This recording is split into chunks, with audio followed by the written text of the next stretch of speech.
Hi there.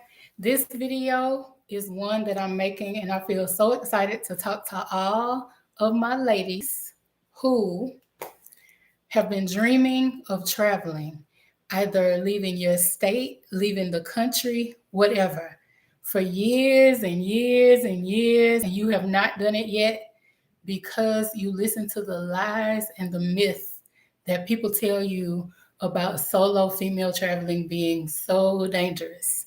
I'm Tina, solo female traveler. I have been to 4 countries solo, 4 continents, I'm sorry, way more than 4 countries, but 4 continents, 5 if I count North America, but I'm not going to count that. So I have solo traveled on 5 continents, including my home in North America. So I'm here to tell you that you can too. And I want to debunk some of the myths that are really, really holding a lot of you ladies back. So let's get to it. And as always, I have my note card, so that's why I'm looking down. So the idea for this video came to me because I was speaking with my favorite uncle and letting him know. He always asks me where I am because, as a global house sitter, I'm usually in a different place when he talks to me if it's been a while. So that was the case a few weeks ago when I reached out to him for his birthday. And I told him, I'm in Mexico. He didn't even ask me what part of Mexico I was in. And by the way, I am on a 2.5 month house sit in the beautiful city of San Miguel de Allende in Mexico. But without even asking me what town or city I was in Mexico, he said with a very concerned voice, "You be careful." And I appreciate him. He's a male, masculine energy. So, of course, he's going to be protective. But why? I'm from the United States, so that should say a lot about the amount of safety that is available to me in public compared to other countries. So I thought about it, and I've been thinking about how many women don't travel because they don't have a travel companion. And because I'm in a circle of women who travel solo all the time, all around the world, I forget about you ladies. So here we go with number one. The first and most popular one, which is what my uncle was alluding to, you'll be kidnapped. All right. I, again, am in a large circle of women, and I've never heard of none of my friends or associates or anybody in the circle has been kidnapped. The reason is I've never been almost kidnapped because we are women. We have off the charts intuition. You're not going to be getting into cars with strange men, doing high risk activity. Really, I don't know about online dating in a foreign country. I know plenty of women who do it and they are very safe. Some of them have even gotten married, met their person, but I'm sure they take very, very extreme precautions before they meet somebody in person. We saw, what's the movie? I don't mean to bring bad things into this, but the movie Taken 1, 2, and 3. So those girls, some of you might be young, but if you want to embark on worldwide traveling, worldwide house sitting, even in your own country, you have to use the same caution or even greater caution outside of your home country than you do in it, because that's just, common sense. So unless you do high risk things to be a target for being kidnapped or go to areas where it's high crime, do not worry about being kidnapped. Just pay attention to your surroundings. Number two, you will be helpless or get robbed. Okay, same speech that I just gave for number one. I don't go to high crime areas especially at night. I don't go to any high crime areas, period, day or night, knowingly. And so it's all about doing your research. You ask people, you go on the internet, and of course, not to the extent where you're so afraid that you don't have any adventure or fun, but take precautions. You know, one of the beautiful things about international travel, or even travel inside your own country to places you haven't been to yet, is that you get to meet new people, immerse in the culture. So a big thing that I do, and one of my girlfriends who travels solo is very, very great about this. She does group tours. She doesn't go off exploring the city, solo until she gets to know it a little bit. And she was just in Cairo, Egypt, because she wanted to immerse more in the language, and Casablanca. She was in Spain, in two cities in Spain, and she was in my favorite country, Vietnam, and she was in Malaysia. No kidnapping. She went in groups to events and tours in every city that I just named. And she made some great friends, and most of them were guys. Um, which brings me to my next one, which is, or I guess more so the last one, about being kidnapped. In her experience, and a lot of women that I know, who I know's experience, and even in my experience, in a lot of other countries, ladies, men and gentlemen, men are still very chivalrous. Very, very, very. I find that when I'm alone, I get the most protection ever in any country that I've ever been in, except for, because I was thinking about this when I was writing my notes. Surprisingly, or I don't know, unsurprisingly, it was my first time in Panama almost a year ago, last October, November. And the men were not chivalrous. they so the sidewalks were narrow. I stayed in Bogota. I'm sorry, Boquete, mostly on a house sit for about 2 weeks. But then I'd never been to Panama prior to that, so I went to Panama City and hung out for the day. The sidewalks were really, really narrow. Do you know the men would make me and other women I started observing walk on the street instead of getting over and getting on walking on the street so we could stay on the sidewalk? Yeah. My cab driver was nice though, because I took a cab from the airport and I made arrangements with him to come pick me up. And he was one of those, now he was very protective. He was like, "You're gonna hang out, all day." He showed me around, showed me a few sites. What I'm saying is, men try to help you. This was most especially true. Shout out to the men in Madrid, Spain. Oh my goodness.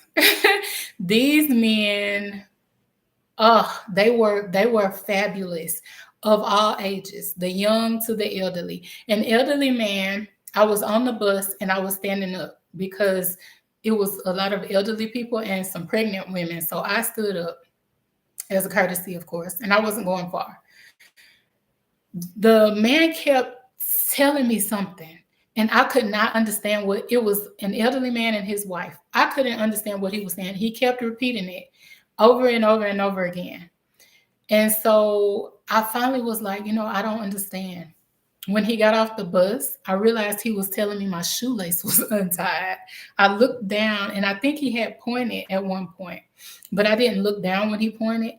So he was trying to let me know that my shoelace was untied. How sweet. I mean, he told me like 6, 7 times before he finally just was like, "Oh, she doesn't get it." And I guess because I didn't look down.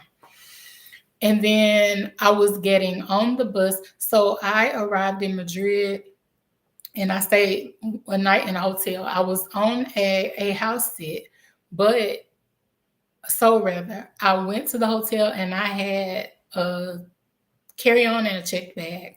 So I decided the best way to see the city was to ride the bus to my house sit the night before so I could meet the host, get acclimated, and that I would take my heavier bag, which was my checked bag, with me. So here I go rolling my bag to the bus stop. I should have just waited until the next day, um, when I took a cab, but or a ride share.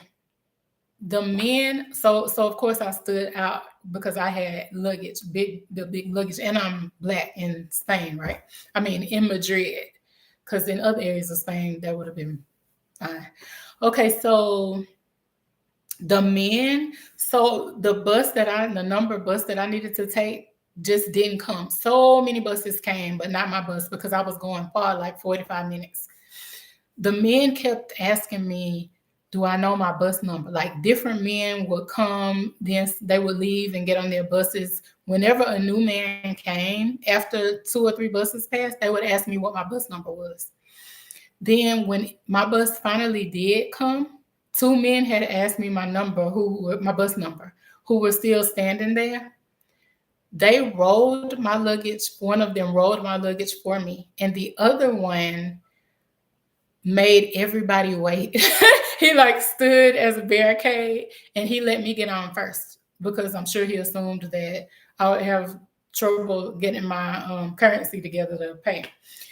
Just so sweet. So you're not going to be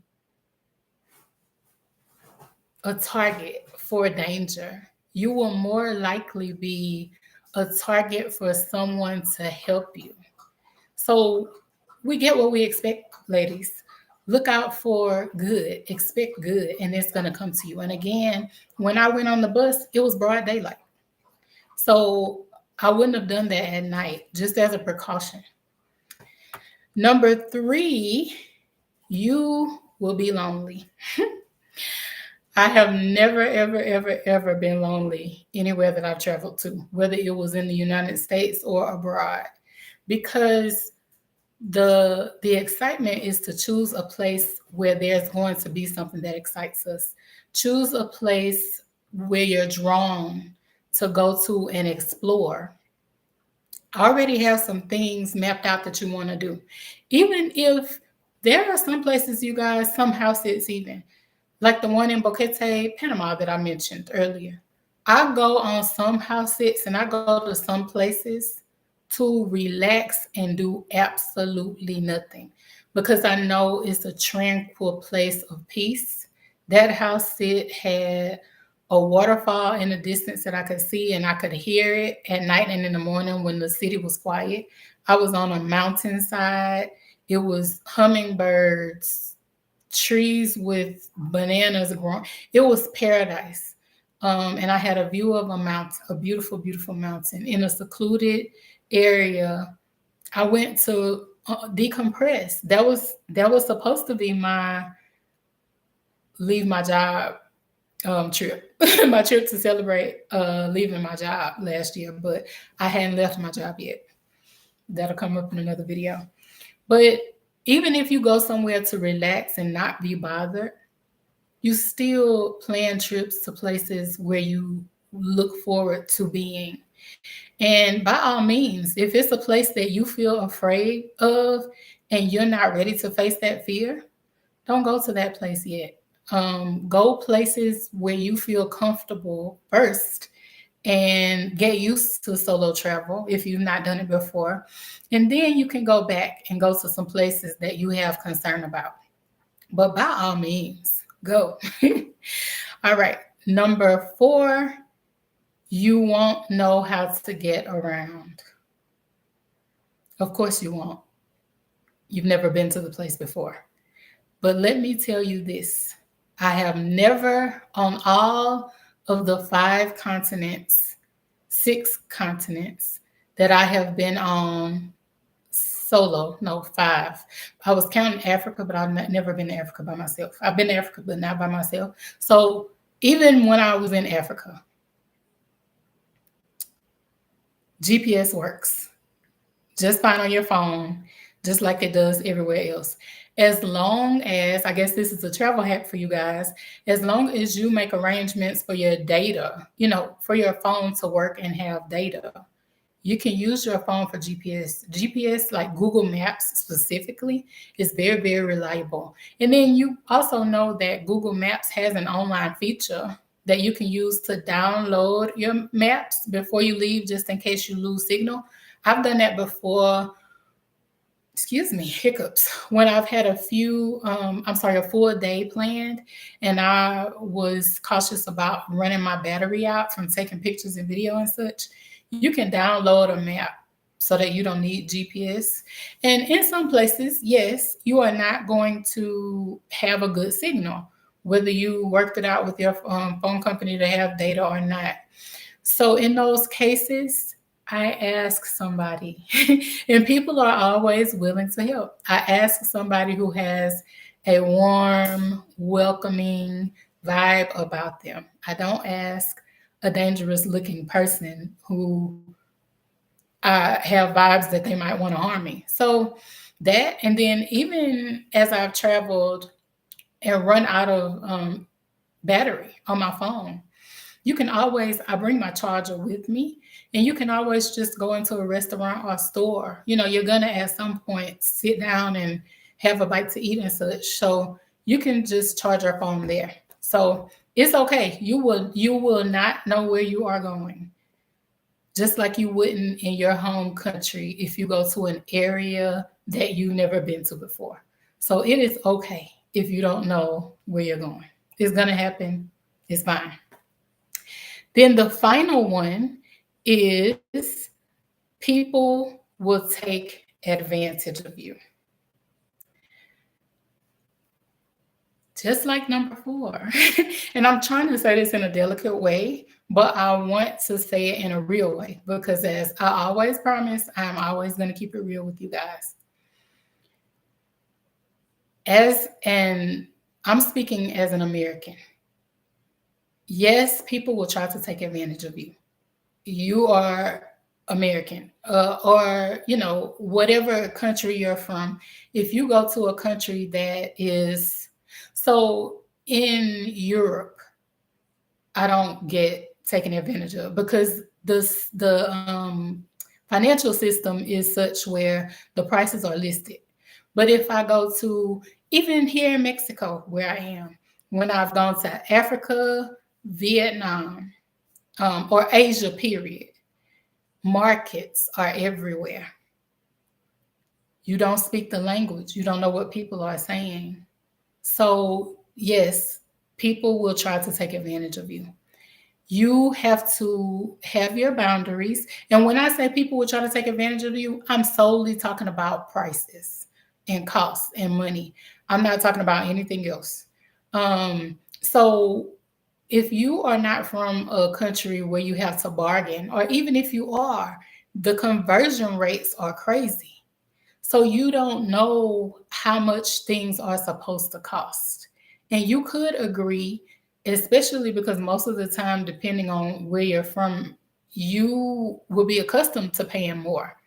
And you have to get used to the fact that things cost much, much less in other countries and in other currencies when the currencies are converted. So it's all about, in that point, educating yourself about what things should cost. Or again, just like I mentioned earlier, make friends, befriend people, locals, and have them go with you to negotiate with you. Because yes, even here in Mexico, I was just reading an article in an expat group that I'm in, and it's an attorney's office, and they put out a post, and they were like, basically, what are you guys doing? What are you foreigners doing? They have this legal office they offer a free service where they look over your rental and real estate contracts for you, and let you know if there is anything to be suspicious about or anything that you shouldn't agree to, because the contract has to be in Spanish. here in Mexico. I'm sure it's the whole of Mexico, but I'm in San Miguel de Allende. So these attorneys work here. They work for this. They work with people in the entire state of Guanajuato, where I am. So I was reading, they said that the lease has to be in Spanish. People were signing leases in English.